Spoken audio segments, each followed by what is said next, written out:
Hey folks, welcome back to Word Equity. This is the second and final part of the history of the Bible. Last time we went through the entire Old Testament from Moses to the Greek Septuagint. So if you haven't watched that video yet, I would recommend pressing pause right now and going back and watching that first video. For today, let's crack on with the rest of the history of the Bible. Christmas came right on time, and no, it's not a new car, it's the New Testament. Also relating to Christmas, Jesus was born. This was the year 0 AD as the Gregorian calendar marks the day Jesus was born, and boy did people start writing. You would probably assume that it was one of the Gospels, either Matthew, Mark, Luke, or even John, that would have been the start of the writings of the New Testament, right? Actually, the earliest piece of the New Testament that was written down was none other than one of Paul's letters to Thessalonica. I know it's a little bit off chronology, but maybe just think of it like one of the Marvel movies, and that the Gospels are going to serve as the prequels to some of Paul's letters. It is true that some of the oldest texts of the Bible that we have today that we can look to for history does come in the normal chronology. So the Gospels, Acts, Paul's letters, the other epistles, and Revelation. This is actually still out of chronological order, even though it's kind of the way it's ordered in our Bible. But even that, we are not looking for any kind of chronology. What we are looking for is the compositional order in which things occurred. The order in which these things were actually written, according to Marcus Borg, it goes 1 Thessalonians, Galatians, 1 Corinthians, Philemon, Philippians, 2 Corinthians, Romans, Mark, James, Colossians, Matthew, Hebrews, John, Ephesians, Revelation, Jude, 1 John, 2 John, and 3 John, Luke, Acts, 2 Thessalonians, 1 Peter, 1 Timothy, 2 Timothy, Titus, and 2 Peter. So Paul had already started his big letter writing campaign before the Gospels were ever even written. After Paul had written 7 of his letters already, that is when Mark, the understudy of Peter, had taken notes and written down the story of Jesus as Peter had told him. All of the New Testament was written in Greek, despite the fact that Jesus and his disciples spoke Aramaic and the Romans who occupied Israel at the time spoke Latin. The reason why this was written in Greek was because the Greek language, quite simply, was popular. The other reason why the New Testament was written in Greek is because the early church had access to the Greek Septuagint written back in Alexander the Great's time. See, I told you it was going to become important later on. So the early church was using the ancient Greek Septuagint pretty largely as the Old Testament of their Bible.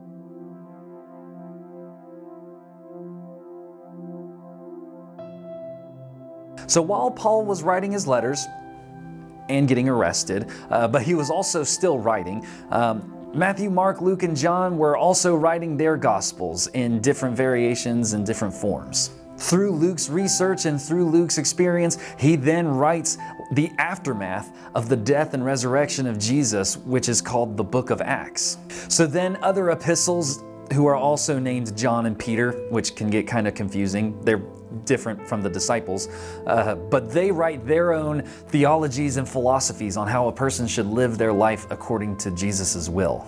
I find it super interesting that Revelation was written a whole decade before Luke's gospel, possibly. So this brings me to a really important side note.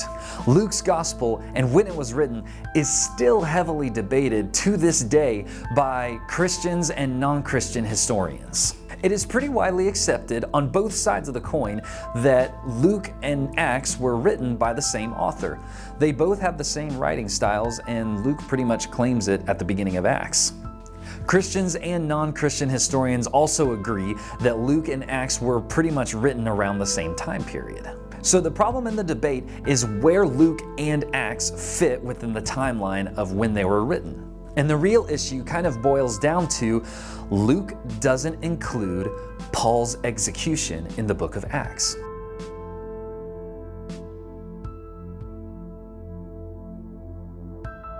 That would be a pretty big miss to not include such a huge Christian influencer's death as a part of the aftermath of Jesus. So Paul died around 65 AD, and if Luke wrote the book of Acts after 65 AD, he would have known about Paul's death. So why wouldn't he have included it? Well, instead of having Luke's gospel and the book of Acts happen around 100 AD, maybe let's back it up prior to 65 AD and just say, well, maybe Luke just didn't know that Paul died because Paul died after Luke had written these books. That makes sense, right? So Christian historians are perfectly okay with having Luke and Acts fall before 65 AD, but non-Christian historians really don't like that, and that is because of the fall of the Second Temple of Solomon in 70 AD. The reason why there's such an issue is because within Luke's gospel, Jesus predicts the fall of the Jerusalem temple. Some of his disciples were remarking about how the temple was adorned with beautiful stones and with gifts dedicated to God. But Jesus said, "As for what you see here, the time will come when not one stone will be left on another. Every one of them will be thrown down." So non-Christian historians do not like placing Luke's gospel before 65 AD because Luke predicts the fall of the Jerusalem temple. It really does make sense for a non-Christian to think that way because it would require the divinity of Jesus to be able to predict the fall of the Jerusalem temple. So it makes a little bit more sense for Luke and Acts to fall after 70 AD and to just simply say that in Acts, Luke just either simply forgot or just didn't include Paul's execution that happened in 65 AD. So if you believe in the divinity of Jesus, then you would probably place Luke and Acts prior to 65 AD. But if you are a non-Christian and a non-believer in the divinity of Jesus, then you would try to put Acts or Luke after 70 AD. Moving on, and we are going to move on to another side note. Yes, that is right. Back-to-back side note. There is speculation of something that is called the Q source. So because Matthew, Mark, Luke, and John all seem to have very similar, almost identical verbiage about the story of Jesus, that many historians believe that there was an actual source that the four gospel writers used in order to write their own personal gospel. So this mysterious Q source, some believe was written by one of the direct disciples of Jesus. Some people claim that it was written by Jesus himself and that Matthew, Mark, Luke, and John had access to Jesus's writings of his own story. This is just a theory. I didn't make it up. I'm just the messenger. So believe what you will about the Q source, whether it exists or not. It's pretty much impossible to prove it until we actually find a document written by Jesus, which we have not found yet. So moving on, and here's another place where things get a little bit messy. These main Gospels, along with Paul's letters, gained a lot of popularity, and so other Gospels were starting to be written.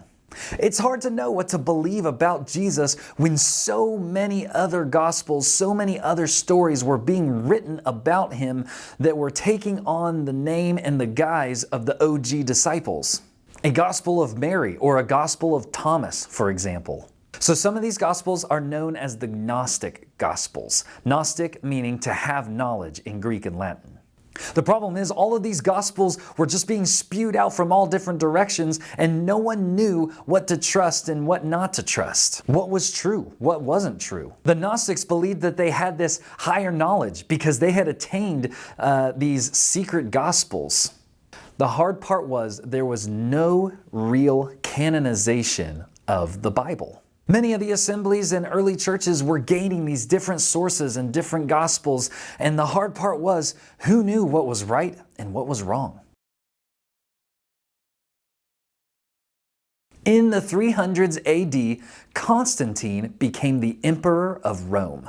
There were many attempts to put the Bible into an official order or to canonize the Bible, but none of the churches were unified at this time. They didn't have cell phones or social media in order to connect with one another. They just basically had to gain the sources that they had and just go with it.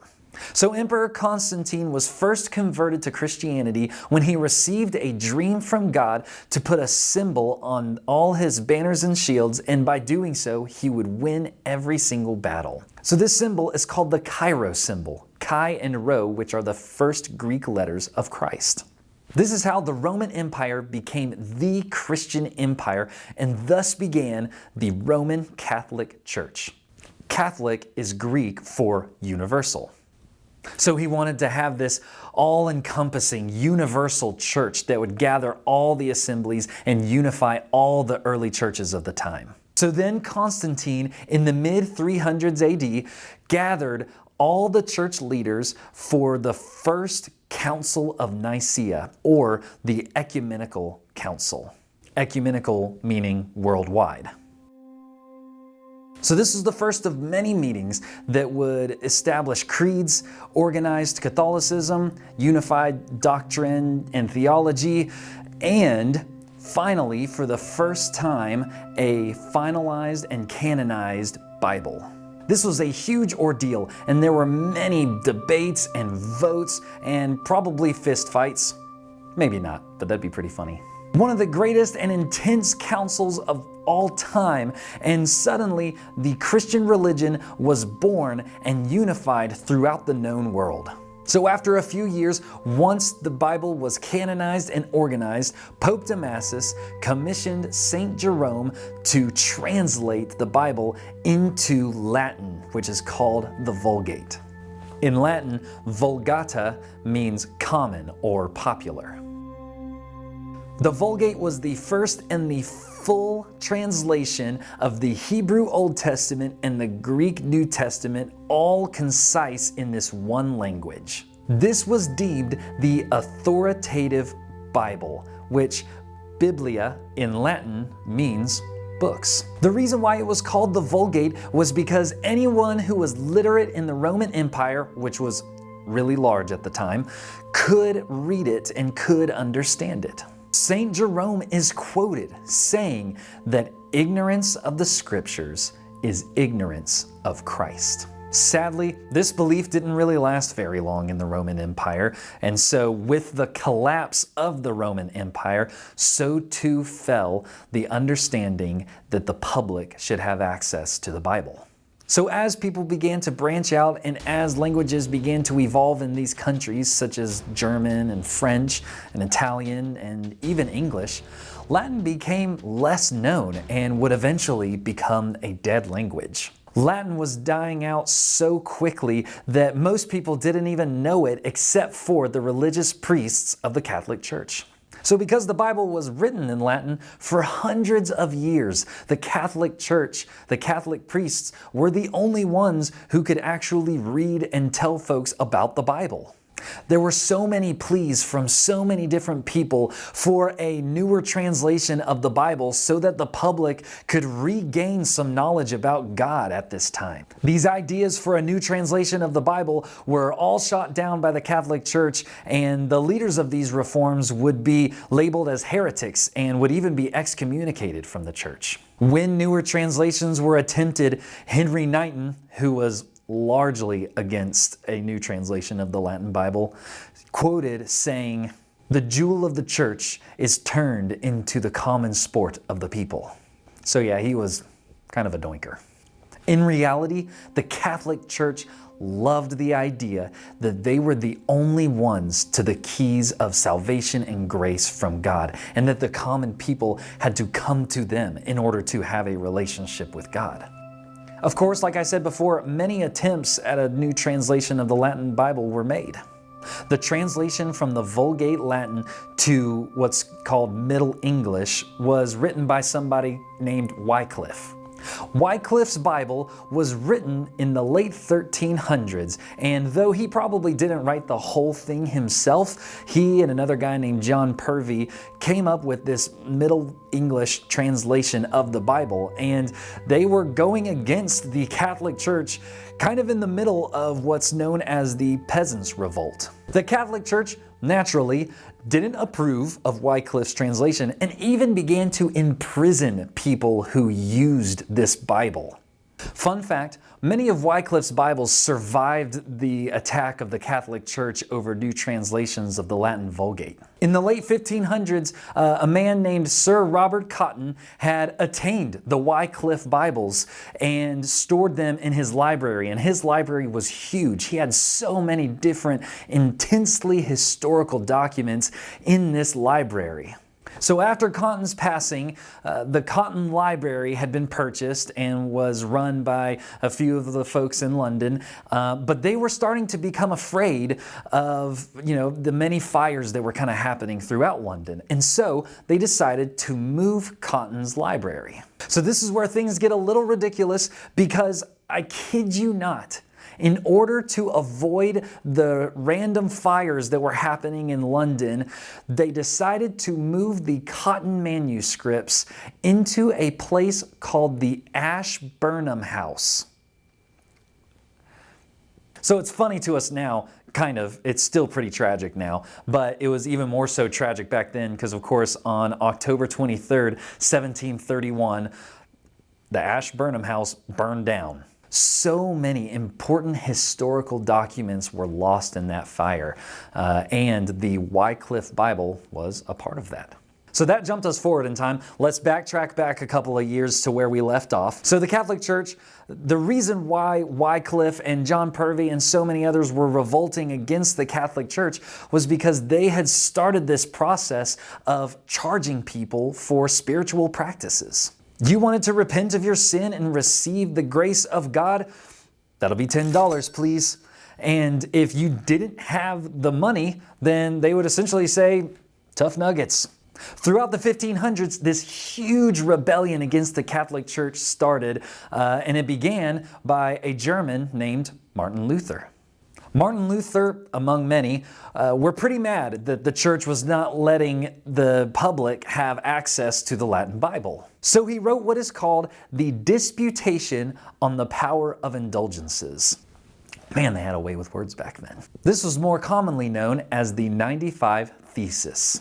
The 95 Thesis was simply a full list of all the stuff that the Catholic Church basically got wrong, and included one of the main points of the indulgence system, which was, the charging people money for spiritual practices.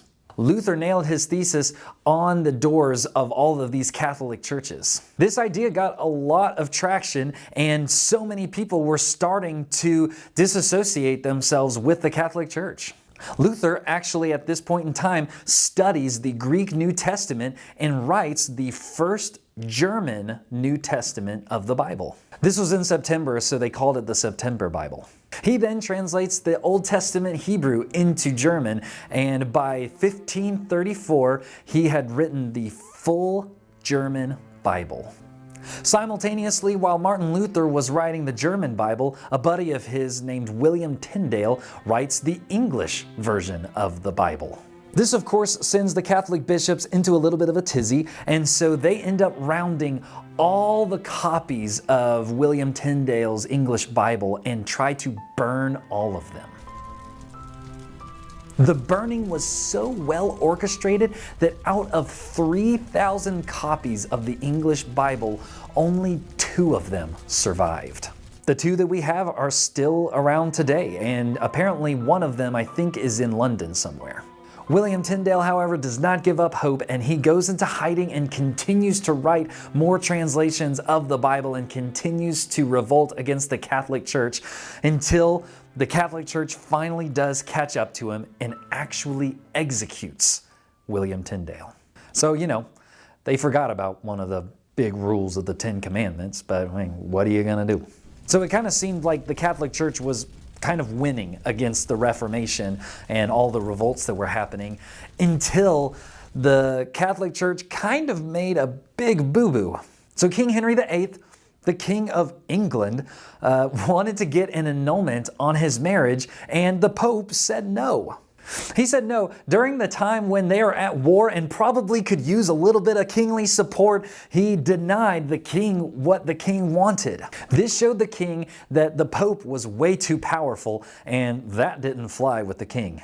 So the king said, well, forget this. I'm going to go hang out with the Protestants. They're way cooler, and they're going to let me get my annulment that I wanted.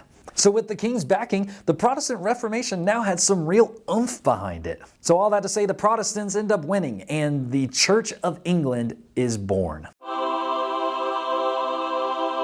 So the Protestants win the day, and King Henry VIII establishes the very first Church of England. And for that Church of England, they wrote the English Bible. So King Henry VIII got a man named Miles Coverdale to write the English version of the Bible, and this Bible was called the Great Bible. They really thought a lot of themselves, didn't they? Somewhat of a sidebar, after many, many years, the Catholic Church did finally see the error of their ways, and they did create an English version of the Latin Vulgate Bible. So they took the Latin and straight from that they translated it into English. And that version of the Bible is called the... I don't really know how to pronounce it, so I'm just going to put the title of this Bible right here. So this is the translation of the Bible that the Catholic Church made.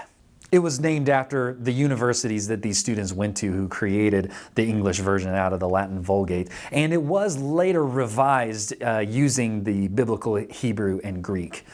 So they had that going for them. So after King Henry VIII passed, there was this kind of awkward moment in brief time in history where Queen Mary was persecuting the Protestant church and wanted to reinstate the Catholic Church. Then she passed, and her daughter Queen Elizabeth I took the crown again and reinstated the Protestant church as the official royal church. However, once the dust all settled, many people were complaining that the Great Bible, the English Bible of the Church of England, had a few inconsistencies, had a few inaccuracies to the original text. It apparently utilized a lot of political Reformation verbiage that didn't exist before, but it was used in order to kind of bring people into the Protestant faith. So when Queen Elizabeth I passed, her son James took the crown. You're all wrong. King James isn't Elizabeth's son, and Queen Mary, Queen Elizabeth's sister. You're right. And King James made it his personal mission to create the most accurate version of the English Bible taken from the original Hebrew and the original Greek. So in 1611 AD, the King James version of the Bible was published. King James had established many rules for these historians and scholars and linguists to create the Bible so that it didn't have any proclivities, any political agenda, anything that was beyond the Word of God.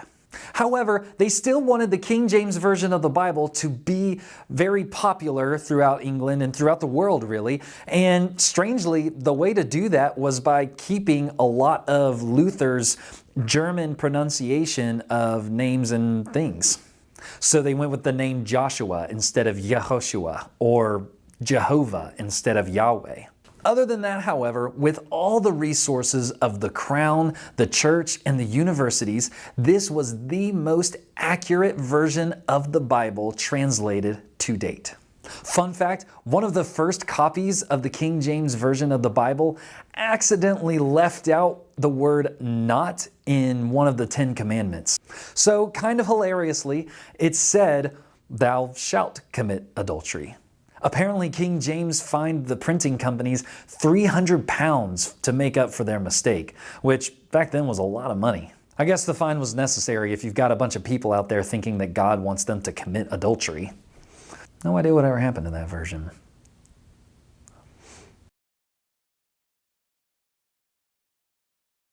The King James Version of the Bible was the authoritative English version of the Bible, but there were a lot of translations that were being spread all throughout the world in all different languages for all different countries. However, for the first time since the King James Bible creation, a group of Yale students wanted a crack at translating the Bible. They, like King James, wanted it to be as authentic as possible and true to the original Hebrew, Greek, Latin, German, English, all the different Bibles out there. They wanted it to be as authoritative as possible. They also had at their disposal one of the greatest discoveries in the entire history of the Bible: the Dead Sea Scrolls. This is a true story. So some kid in Qumran was skipping rocks out at the Dead Sea. And just like in a movie, he hears this crash and discovers a cave. This kid had found this cave that was filled to the brim with artifacts and scrolls and texts from crazy long ago. One of the biggest finds within this cave was the OG original Masoretic text. Essentially, the Masoretes were a Hebrew community back in 1000 AD who had come up with the vowel system for the Hebrew language. Sidebar, just to be clear, the Hebrew people always spoke with vowels. They just didn't have it as their written language. I wanted to clarify this because I've seen some confusion from folks who really think that the Hebrew people before the Masoretes didn't speak with vowels, which I don't know if that's even possible. But I've seen this confusion from even really famous theologians and authors. So for example, the name Yahweh is still pronounced Yahweh. They just didn't have the vowels actually written down in these letters. So here's what this word looks like when the Masoretes came and put the vowel system in. Anyways, the Dead Sea Scrolls provided fragmented but still big pieces of around 950 documents. And some 200 of those are the oldest versions of the Old Testament that we have. So these Dead Sea Scrolls has helped us understand way more so than we ever did the Hebrew and the Greek and even just all the cultural stuff that happened around the events of the Bible. And so this was such an important find, and this find was what these Yale students used in order to write their newest version of the Bible. This new version of the English Bible is simply called the Revised Standard Version, or the RSV. In 1952, they finalized and published the Old and the New Testament. This version of the Bible was considered a revolutionary text for historians and scholars and the public, as it created this eloquent yet modern English version of the Bible. Basically, they got rid of the thous, the shout nots, and the thys of the King James Version, but they still had this eloquent way of speaking in the modern English, while also keeping to the accuracy of the original Hebrew and Greek texts. Other English translations started to come out shortly afterwards, like the New International Version, the NIV, in 1978. The New Revised Standard Version, the NRSV, in 1989, the English Standard Version, the ESV, in 2001, and the Message Version, the MSG, was completed in 2002. There are hundreds, if not thousands, of versions of the Bible in multiple different languages all throughout the world, using the technology and the history and understanding that we have today to give us the best versions of the Bible that we can. We are still learning, and I'm pretty sure that as of May of this past year, so May of 2022, there has been a newer version of the Bible that's come out. The New Revised Standard Version Updated Edition, so NRSV UE. I haven't looked through it yet and I haven't read it, but it'd be interesting to see what the newest version of the NRSV has and how it's different from the 89 version.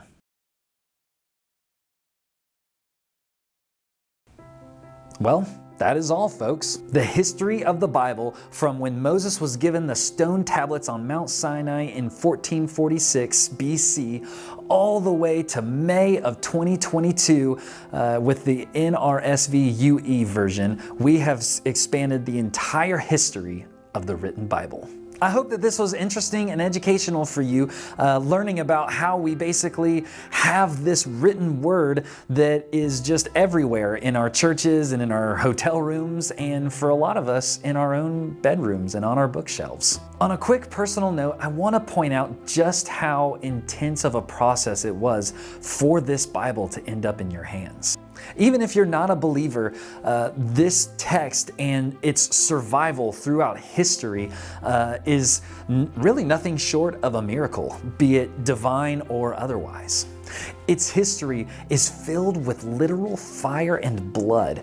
It's been passed down by so many different hands that it amazes me that we have what we have after the thousands of years in the making and the remaking. Again, you don't have to be a believer to at least show the Bible some respect for lasting as long as it has. For those of you who do believe in the divinity of the Bible, or you have your Bible at home, whether on a bookshelf or on your nightstand or wherever, the next time you pick it up, think about what those words went through, how it survived. Think about the ancient scribes who sat in a dark corner, huddled by a candlelight, just writing and rewriting just so that we could have this Bible. Think about the death and the sacrifices that people went through just so that you could read it, ink on paper, so that you could learn something about God, about yourself, and about the freedom that all of that comes with. So that's all I have to say. Thanks for watching, and I hope you enjoyed it. I have put some articles in the description below in order to help you guys the way that those articles helped me go a little bit deeper in the history of the Bible. Hopefully I'll have my next video out soon. Kids and a full-time job might get in the way of that, but we'll see. But if you're interested in what I'm going to be talking about next, you can just keep on watching past all the bloopers, and you'll get to know what I'm talking about next with word equity. Nations and so many different people for all of the languages that they lived in with their countries. That was a sentence that didn't really make a whole lot of sense, and I'm just still going until I run out of breath. I'm shrugging for way too long. I'm just going to talk like this the whole time because it's the...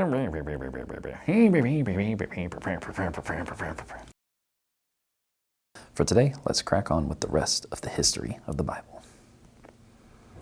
I think that's good. I think that's very good. I think it's very good.